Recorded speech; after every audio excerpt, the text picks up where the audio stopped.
Practice makes perfect. Nobody becomes foolish overnight. See, we need to know the difference between one-off foolishness and long-term foolishness. Don't ever confuse the two. One-off foolishness, all these once in a blue moon acts of foolishness that you cannot replicate on a consistent level. You were foolish last month. This month you are no longer foolish. You have adjusted. Your foolishness is not consistent. It's not on auto renewal. The wisest and most mature people are permitted to display all this one-off foolishness. Don't confuse this for long-term foolishness. See, people spend years to become foolish. Don't let all these wise, emotionally intelligent people that do foolish things once in a while deceive you into thinking that they are foolish by nature. Oh my. Number one, you will never know the true beauty of raw foolishness, long-term foolishness, as long as you insist that you be given to honest apologies. I'll paint the case, true life story. A friend of mine, he was angry and said one or two wrong things out of anger to his wife. Woke up the next day around 5 a.m. to apologize. I'm so sorry, I spoke out of turn, blah, blah, blah. And he narrated the whole thing to me. Then he said, I'm a foolish man. I asked him 3 questions. What time did you apologize? He said 5 a.m. Did you mean it? He said 100%. And have you tried repeating the same act? He said no. Oga, you're not a foolish man. First off, your anger expired in less than 10 hours. You could not maintain a state of foolishness for just 24 hours. What kind of foolishness is that? See, people spend years to become foolish. So you think just a little anger that you repented of is how you get there? Wait, have you met real foolish people? Their anger never ceases.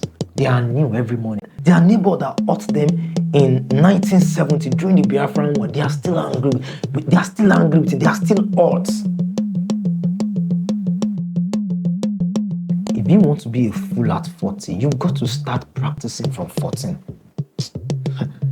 You're not getting it. It takes years, constant practice and consistency to master the true nature of foolishness. And I'm saying this so that those of you who think that one stupid mistake, one foolish action automatically makes you a fool, that's not how it works, sir. You need more attempts. Oh my. Number one, you will never know the true beauty of raw foolishness, long-term foolishness, if you are too quick to delete some WhatsApp status. I'll paint a case, true life story. So this friend had a conflict with his boss at work, and he felt his boss was too harsh on him and said some annoying things. 1 hour later, my guy, out of anger, posted something on his WhatsApp status. Something like, all these rich and powerful people think they can talk anyhow. God will judge all of you. You see the perfect example of pure and applied foolishness. But in about 30 minutes, his eyes began to clear, and he quickly deleted the status. That was where he missed it. See, as foolish as that was, it was a one-time event. He acted foolish. He's probably even getting foolish. But for you to mature into a full-blown foolish person, foolish by nature, with years of experience, all papers complete, stop deleting, stop editing, own your foolish actions with your full chest. So I'll be sharing some ancient wisdom on how to remain a foolish person. Practical insight to renewable and sustainable foolishness. Oh my. The first strategy is what I call the post-foolishness strategy. The biggest difference between one-off foolishness and lifetime foolishness is not necessarily the magnitude or the direction of an act of foolishness, but what you do after the foolishness. Listen to this. The problem with wise people is not that they don't act foolish, but they fail to follow up their foolishness with further foolishness. You acted foolish. Anybody can do that. But the real hack to raw foolishness is your post-foolishness strategy. That is a set of words, actions, thoughts, and emotions that help you justify, renew, and sustain your act of foolishness. So, number one post-foolishness strategy is to focus focus your attention on what the other person did wrong that caused you to act in foolishness. See, only the goats know this. And I don't mean this modern goats, greatest of all time. No, I mean real goats, error. The goats know that as long as you can justify your errors, as long as you can point out the errors of others, so as to defend yours, you will never run out of foolishness. And there are ways to this thing. There are ways to this thing. There are ways to this thing. For instance, do you know how to meditate deeply on what others did wrong? Not the one where the thought of offense will just come to your mind and then you try to silence it. No. You visualize the offense. You verbalize it. You replay it in your mind, on your bed, in your dreams, in the car, doing laundry. You say it.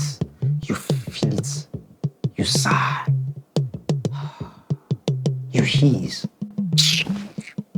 Till you do that, till you start having a headache. Listen to me. If you have not meditated on how people hurt you till you start having headache, real headache, you're not ready to be foolish yet. See, if you don't know how to do these things, learn from experts. There are foolish people all around. Let them mentor you. How to hiss with ease. How to frown your face for long. Frown your face. Even when you are wrong. You see, when you do these things, they help you to shut down the voice of logic, the voice of self-examination that is telling you are wrong, that you spoke foolishly, that you are overreacting. You're winning the battle against the forces of wisdom that don't want you to be a fool at 40. So when that voice of wisdom is asking you to delete that your stupid comment on X where you abuse someone at the age of your father, when that voice asks you to apologize for consistently walking out in anger during meetings, what do? Forget what you did. Focus on what the other person did and exaggerate it in your mind. Point accusing fingers to others till you stand justified, blameless, indestructible, full of glory. Then and then only do you stand a chance of experiencing long-term, sustainable foolishness. Oh my. Another practical wisdom on how to be foolish. Avoid those who can tell you the bloody truth. The ones who call you out, who go, that was wrong, that was stupid, delete that post. Will tell you shouldn't have walked out angrily. They tell you to call your boss and apologize. And then there's Tim, tell me what I want to hear. These are your fellow champions in the journey of foolishness, stakeholders in the commonwealth of stupidity. These guys are visionary. No matter how foolish you have been, they show you new levels of possibility in stupidity, new levels of maturity, arrogance, anger, unforgiveness. If they hear you say, I didn't pick his call, they go, if it was me, I would have blocked him. If they hear you say, I got out of my car and we got into a fight right there, then they would say, you're still calm. If it was me, I would have hit him with my car. So you see, when you post an insult on your WhatsApp status, that is a reflection of what happened in your private life, which is nobody's business. They respond with fire emoji. Iron sharpeneth iron. The biggest mistake wise people make is that they don't know how to keep the foolish people in their lives. Life gives all of us access to foolish people. But the question is, what are you doing with them? So the call to action, my friend, if you want to experience ever increasing and sustainable foolishness, what you need to do is to avoid those who tell you the bloody truth when you are wrong. Because if everybody in your corner tells you the truth, right, left, center, your boyfriend, your mentor, your boss, classmates, colleague, pastor, you will run out of foolishness. Your immaturity cannot survive under 6 months. So when people correct you, avoid them. I didn't say when people actually correct you. You see, that's why you're not making progress. Whether actually or lovingly, avoid them. They give you reasons to put down a post, call them names in your heart. Convince yourself that they are not trying to see things from your own perspective. They are taking pains to analyze a matter to you over the phone. Don't pay attention. Use them to fry dodo. They are simply asking you to calm down. Face them and tell them, you're not in my shoes. You're not in my shoes. That one, in fact, that line works like magic. So what are you doing with such people in your life? They will not allow you to achieve your goal of being a fool at 40. Oh my. But these ones that allow you to be yourself, to be responsible,